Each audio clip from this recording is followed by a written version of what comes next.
short for a stormtrooper?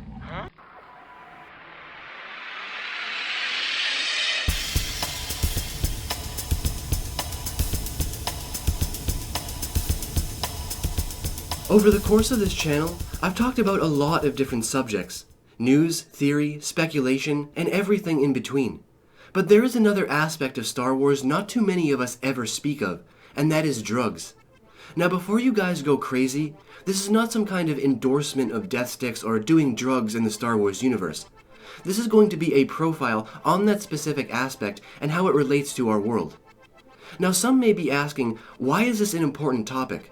Well, because the Star Wars universe is exactly like ours in almost every way. In fact, aside from the very obvious flying cars and lightsabers, that universe is indistinguishable from ours. So it would only make sense that while searching the underbelly of Coruscant, our characters would eventually come across someone like a drug dealer.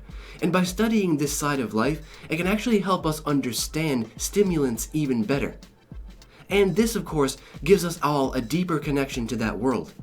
So let's take a look at these famous death sticks. Death sticks were a mild hallucinogen that were mostly sold on Outer Rim worlds. However, on Coruscant you could find them in abundance, especially in the underworld. This Salona liquid offered some euphoria, but its side effects were terrible, shortening the user's life with each dose. This drug was originally developed in the illegal pharmaceutical labs of Cocoa Town, a place we all remember very well from episode 2. It's where Dex's diner was. And this substance was smuggled into clubs much like the one we saw by figures called slithemongers, or quite simply, drug dealers. So when we look at this in comparison to drugs of our own universe, death sticks would be something similar to methamphetamine because of its highly addictive and very destructive properties. And yet, the high is described as twisting reality with enhanced bright colors, so it clearly has a far more disconnecting sense to it. So perhaps meth mixed with LSD or even psilocybin.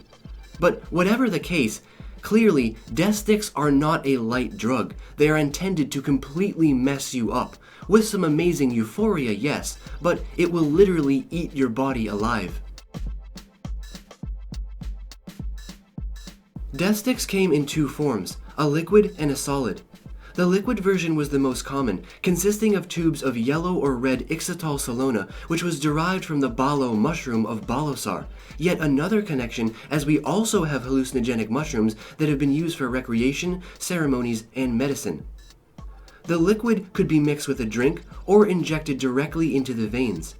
As for the solid, this could be ingested or even smoked in a pipe.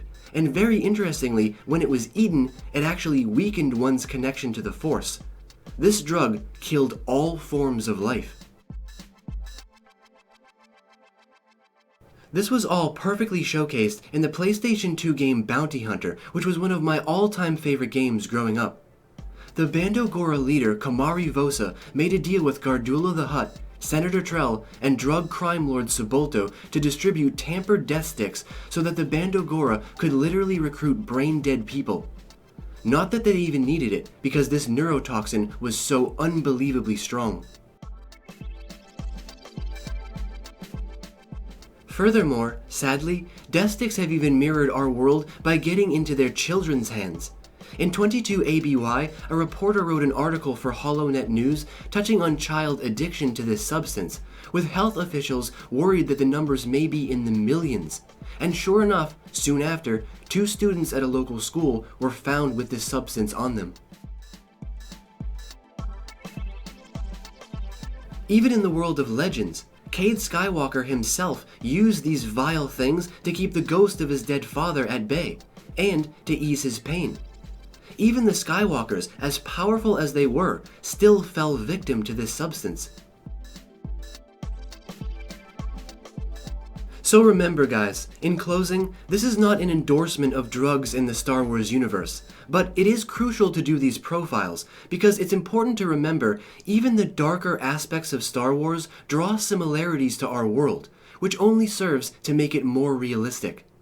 So now is where I usually say I turn the conversation over to all of you. But I guess I should just simply ask, if you guys are Obi-Wan Kenobi, would you take the death sticks?